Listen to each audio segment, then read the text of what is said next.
Another big mistake made in the writing test is not reading the whole sentence. So a lot of times when test takers are doing these questions, they'll read to the underline, maybe they'll stop at the underline, maybe they'll read a few words ahead, and then they'll answer the question, a grammar question, based on what they've read so far. And a lot of the times that's fine, but sometimes what happens later in the sentence, which I've hidden here to simulate not reading the whole sentence, what happens later in the sentence can have a huge impact on what the right answer is going to be. So in this case, if I just read, sword in hand, the knight defending the gate from the red dragon, sounds like a fragment, sounds like an incomplete sentence, sounds like I need to add a verb. And when I look at my choices, choice B looks pretty tempting.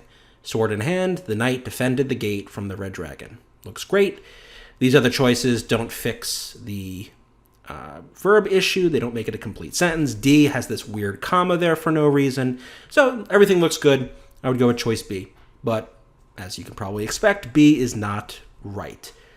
We got to read the whole sentence. What's under that black bar is critical to actually figuring out the grammar of the sentence as a whole. So let's reveal it.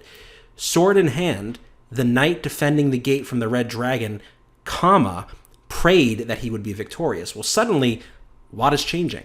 We have this new verb here. This is the verb prayed.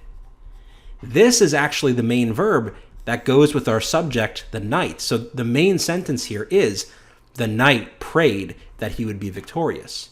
So, okay, well, what's going on with the middle? Not only does this not need to be a verb anymore, because we already have one. If we go with choice B here, we essentially have more or less a run-on or a comma splice, because I've got too many verbs not properly connected to that subject. The knight defended the gate from the dragon, prayed that we would need more, at least like an end there, for example. So it can't be B.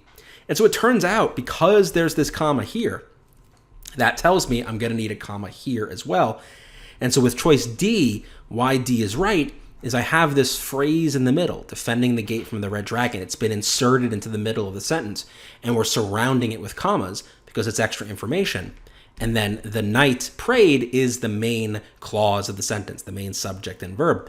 And this phrase here has been inserted and surrounded with commas. And you wouldn't know that, if we go back here, everything looks fine, should be defended.